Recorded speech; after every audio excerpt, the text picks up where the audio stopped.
into it, I realized the confidence for me, it always comes from having that sense of purpose. Like, oh, when I don't have something to like give to, I lose it completely. I lose, and it comes and goes for me. It really does. And every single time I leave the fetish world to try to go back and be normal, which this is one of my patterns, I lose it completely. And then I go, oops. Then I swim back to the fetish world and I'm like, oh, okay, like here I am. Here's my purpose. Here's how I'm feeling, secure about my being here on this earth to give to something.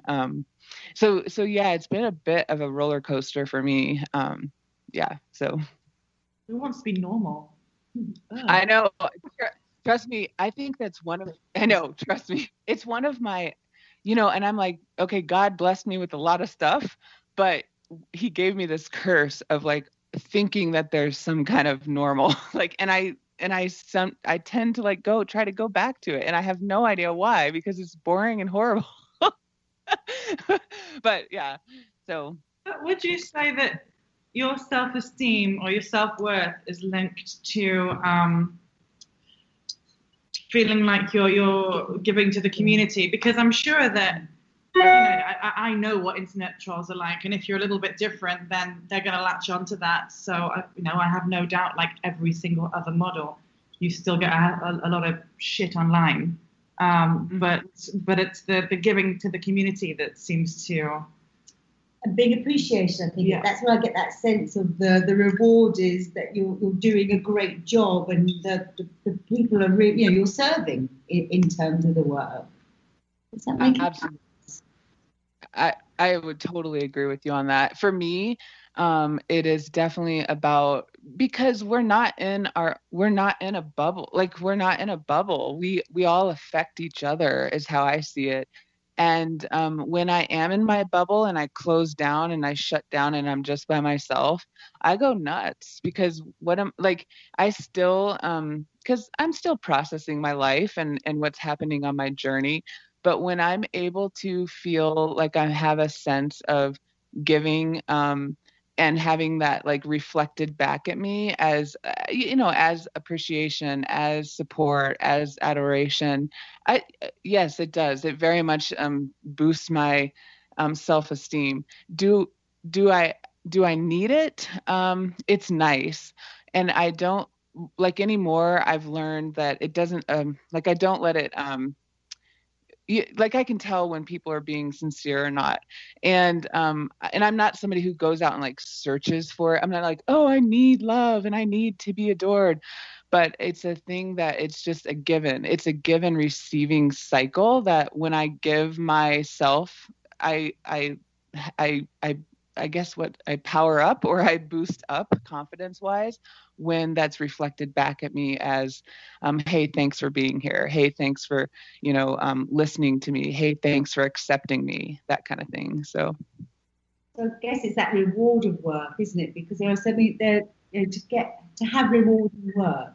Yes, you get paid for it, of course, but we all have our different types of work. But to actually feel the reward in a different way, it's not money. Yes, there's the money on one side, but it's actually that feedback from people, from customers, from clients, from from fans, that you're supplying I don't know. I'm thinking of fetish as well, because in some ways, something almost, by being fetish, it kind of says, oh, this is a bit unordinary, but actually it's kind of making it ordinary in some level, and accept, being, Mikayla's always very, yes. Your Instagram quotes are always very inspirational. You always put really inspirational quotes on Instagram, and then there's a beautiful photograph of you, generally with your feet or towering above something. And I guess that must normalize the fetish, which is that nice balance of people who maybe, when you're just discovering you have a fetish, quite often you can feel a little bit isolated. Isolated. And to have somebody like Mikayla, who's very strong and outspoken and does everything very elegantly and with a positive outlook, that's got to help a lot of people. Hmm. Yeah, I hope so for sure, because I think that's one of my reasons for being here, my missions or whatever. I feel that because I have been in it so long, I've seen it. Like it becomes pattern, very much so, and I see it in the newbies, and I see it in my older clients, and when everything breaks down, what it comes down to is two humans sitting there together saying, "Hey, I accept you. Hey, you're okay. I'm okay. Let's enjoy this," you know. Yeah, my next question was going to be, what would you say to, people who maybe haven't made aren't appreciating their differences yet? But I think you just said it. Yeah, yeah. Reading your mind. That you read my mind through Zoom.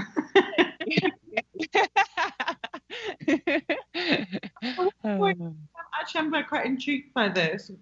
When do you feel like leaving the industry? What is it that kind of triggers you to do that? Mm. My biggest thing in life has always been I want a partner and I want family. And so I've always told myself, and I'm still like I'm going to therapy for this actually.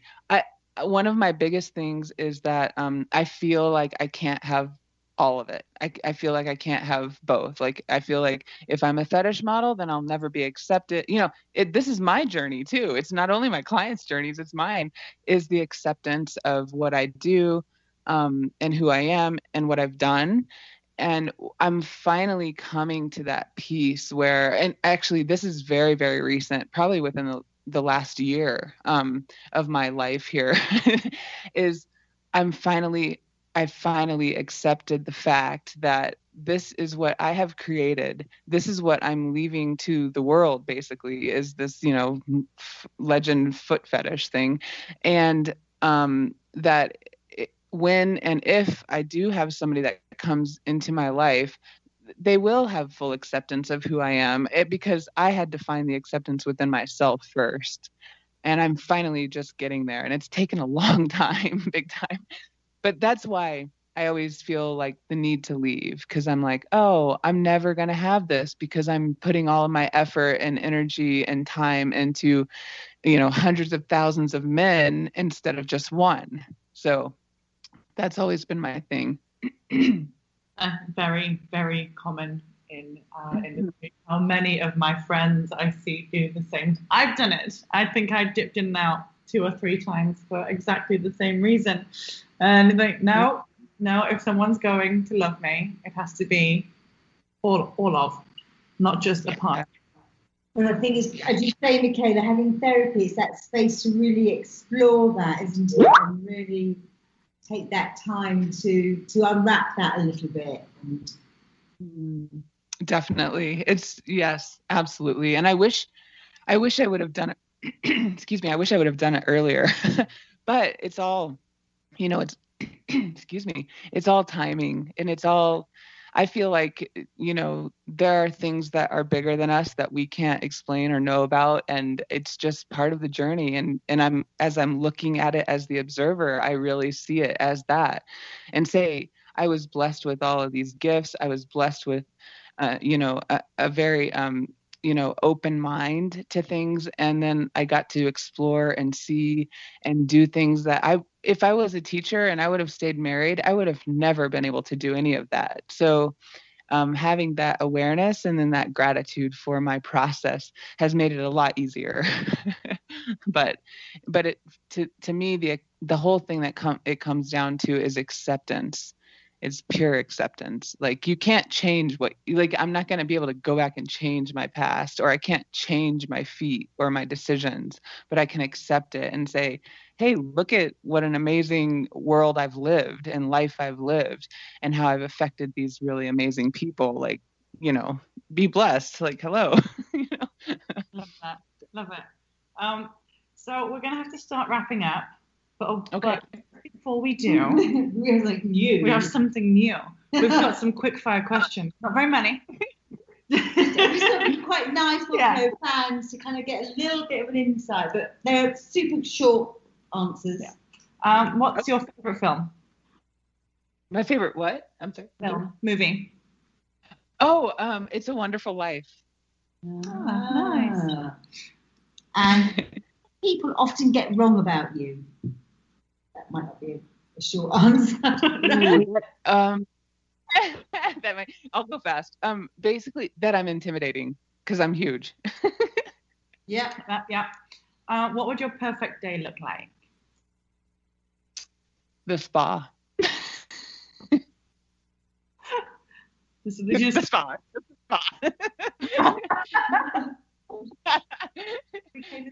Sorry, Mikayla. I'm sorry. What would your perfect day look like? Missed that. What would you do? Oh. What would it be? Oh, I said the spa. SPA. The spa. That's it. That's the American thing there. Wait, I would change that. The spa and the ocean. That's my perfect day. It's your perfect day. It's your perfect day. And last but not least, what famous person would you most like to have dinner with? Oh man. Alive or dead? Can he Yeah. He's passed. Albert Einstein. Thank you. There we go. That's Perfect. Albert Einstein. Albert Einstein. Thank you so much, Mikayla. I would love talking to you, and we'd love to have you on the show again in the future. Yeah, absolutely. Thank you, ladies, so much. I really appreciate you. Thanks for inviting me and having me on. Great to have you. Thanks. And thanks to everyone who's listening. Again, if you'd like any more information on Pineapple Support, you can visit pineapple-support.org or follow us on social media at PineappleYSW. Bye for now. Bye.